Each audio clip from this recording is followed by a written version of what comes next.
Peritoneal dialysis ചെയ്യുന്ന വൃക്ക രോഗികൾക്ക് പാലക്കാട് ജില്ലാ ആശുപത്രി വഴി സൗജന്യമായി നൽകിയിരുന്ന ഫ്ലൂയിഡ് വിതരണം നിലച്ചു.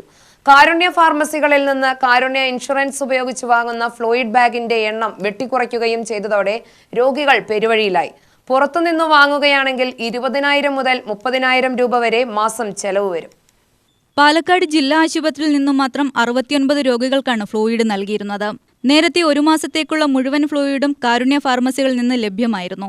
കേന്ദ്ര സർക്കാർ സോഫ്റ്റ്വെയറിൽ വരുത്തിയ മാറ്റമാണ് ഇപ്പോഴത്തെ പ്രതിസന്ധിക്ക് കാരണം. നിലവിൽ ഒരു രോഗിക്ക് 9 ബാഗ് ഫ്ലൂയിഡ് മാത്രമാണ് ഒരുമിച്ച് നൽകുന്നത്. മുൻപ് 90 മുതൽ 100 ഫ്ലൂയിഡ് ബാഗ് വരെ നൽകിയിരുന്നതാണ്. ഇതോടെ 3 നേരം ഫ്ലൂയിഡ് ഉപയോഗിക്കേണ്ട രോഗികൾ 3 ദിവസം കൂടുമ്പോൾ ഫ്ലൂയിഡ് വാങ്ങേണ്ട സ്ഥിതിയാണ്.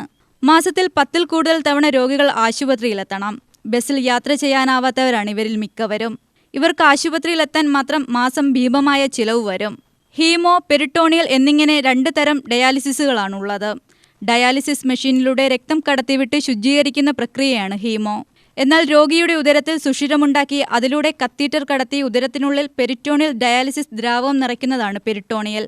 ഒരിക്കൽ കത്തീറ്റർ പ്രവേശിപ്പിച്ചു കഴിഞ്ഞാൽ പിന്നീട് രോഗിക്ക് വീട്ടിൽ വെച്ചു തന്നെ ഡയാലിസിസ് ദ്രാവകം കത്തീറ്ററിലൂടെ പെരിട്ടോണിയത്തിൽ നിറയ്ക്കാൻ സാധിക്കും. UTV news, Palakkad.